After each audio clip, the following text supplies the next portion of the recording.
अस्सलाम वालेकुम dear viewers, मैं हूं Waheed Wazir. Welcome to my YouTube channel.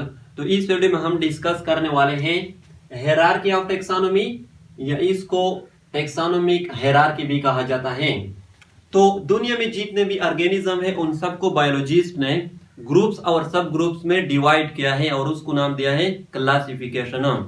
तो बायोलॉजिस्ट क्या करते हैं, वो पहले ऑर्गेनिज्म को सिमिलर कैरेक्टर के बेस पर किंगडम में रख लेते हैं, उसके बाद फर्दर सिमिलर कैरेक्टर के बेस पर फाइलम में रख लेते हैं, उसके बाद फर्दर सिमिलर कैरेक्टर के बेस पर क्लास में रख लेते हैं, उसके बाद ऑर्डर, उसके बाद फैमिली, उसके बाद जेनस और लास्ट में आता है स्पेशीज। और यहां पर हर लेवल को रैंक और टेक्सान कहा जाता है।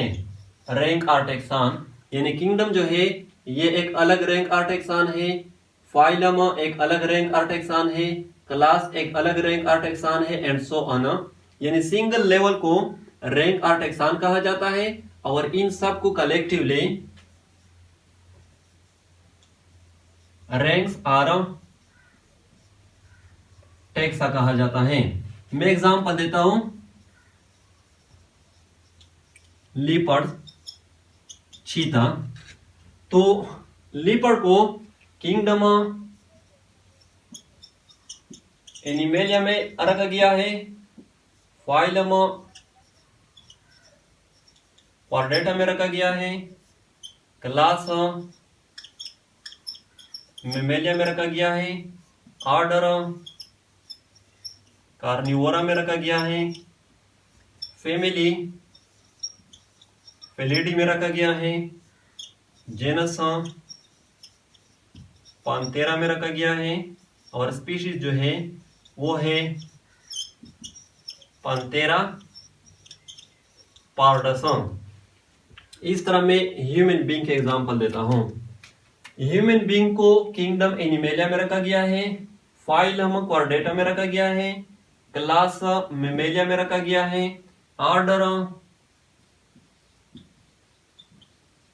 प्राइमेट्स में रखा गया है, फैमिली होमिनिडी में रखा गया है, होमिनिडी, जेनस होमो में रखा गया है, और स्पीशीज जो है वो है होमो सेपियन। होमो सेपियन। किंगडम जो होता है ये लार्जर होता है और मोर जनरल होता है, और स्पीशीज जो होता है ये स्मॉलर होता है और मोर स्पेसिफिक होता है। यानी किंगडम एनिमेलिया जो है इसमें जितने भी दुनिया में एनिमल है वो सब आते हैं, और स्पीशीज पांथेरा पार्डस जो है इसमें सिर्फ लिपर्ड जो है ये आते हैं। इस तरह स्पीशीज होमोसेपियन जो है इसमें सिर्फ ह्यूमन बीइंग आते हैं। तो किंगडम मोर जनरल होता है और स्पीशीज जो है ये मोर स्पेसिफिक होता है।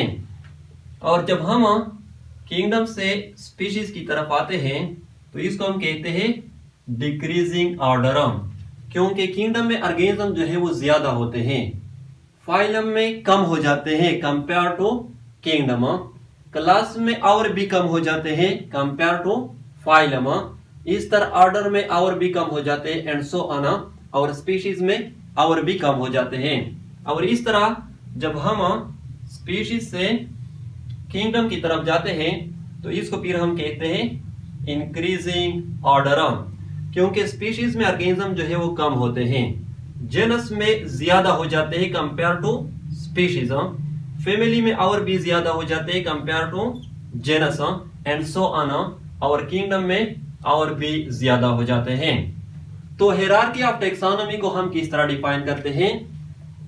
The process of arranging various organisms into successive levels of the biological classification, either in a decreasing order, यानी from kingdom to species, or in increasing order, यानी from species to kingdom, is called hierarchy of taxonomy.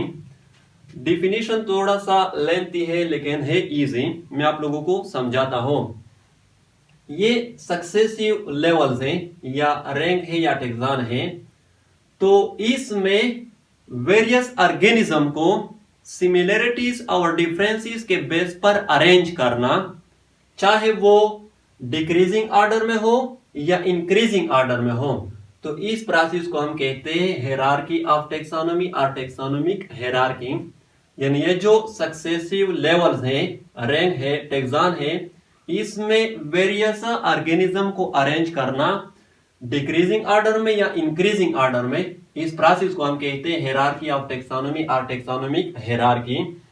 और यहां पर MCQs के लिए ये भी note कर ले, किंगडम जो है ये लार्जेस्ट यूनिट है क्लासिफिकेशन सिस्टम की, और स्पीशीज जो है ये स्मॉलेस्ट यूनिट है क्लासिफिकेशन सिस्टम की।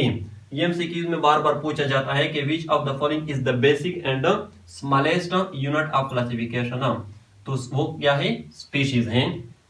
स्पीशीज को हम किस तरह डिफाइन करते हैं, a group of organism that can naturally interbreed and produce fertile offspring is called species.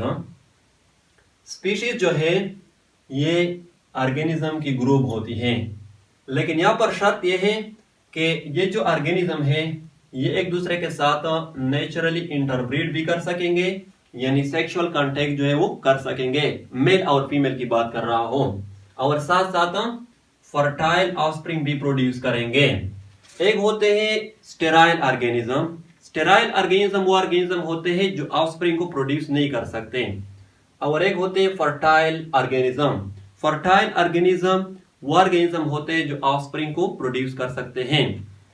For example जितने भी ह्यूमन बीइंग है वो सब के सब एक दूसरे के साथ नेचुरली इंटरब्रीड भी कर सकते हैं और फर्टाइल ऑफस्प्रिंग को भी प्रोड्यूस कर सकते हैं, मेल और फीमेल। तो जितने भी ह्यूमन बीइंग है वो एक ही स्पीशीज से बिलोंग रखते हैं। इस तरह अगर हम डॉग की बात करें तो जितने भी डॉग है वो एक ही स्पीशीज से बिलोंग करते हैं, तो वो भी एक दूसरे के साथ नेचुरली इंटरब्रीड भी कर सकते हैं और फर्टाइल ऑफस्प्रिंग को भी प्रोड्यूस करते हैं। और यहाँ पर ये भी नोट कर ले, एक ही स्पीशीज के जो मेंबर होते हैं उसमें जो क्रोमोसोम की तादाद होती है वो भी सेम होती है। फॉर एग्जांपल जितने भी ह्यूमन बीइंग है सब में क्रोमोसोम की जो तादाद होती है वो 46 होती है। इस तरह जितने भी डॉग है सब में क्रोमोसोम की जो तादाद होती है वो 78 होती है। इस तरह जितने भी कैट है सब में क्रोमोसोम की जो तादाद होती है वो 38 होती है। कम और ज्यादा हो सकते हैं लेकिन फिर वो एबनॉर्मल कंडीशन होते हैं, वो नॉर्मल कंडीशन नहीं होते। तो ये था हायरार्की ऑफ टेक्सोनोमी और टेक्सोनोमिक हायरार्की। आई होप आप लोगों को वीडियो अच्छी लगी होगी। Thank you.